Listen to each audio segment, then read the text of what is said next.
Hi guys, দেখতে পাচ্ছ সেটা প্রায় কমপ্লিট হয়ে গেছে। এবারে আমি বংশী খাটাবো এতে। এই যে এই পুকুর থেকে মাছ ধরবো, ইয়া বড় বড় মাছ তো দেখতে পাচ্ছ। পাতার একটু সরু হলেও মজবুত আছে।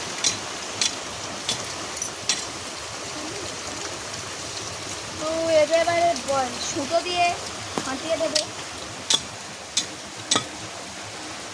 এই দেখো আমার প্রায় গাছটা কমপ্লিট। এগুলো করে দেবো।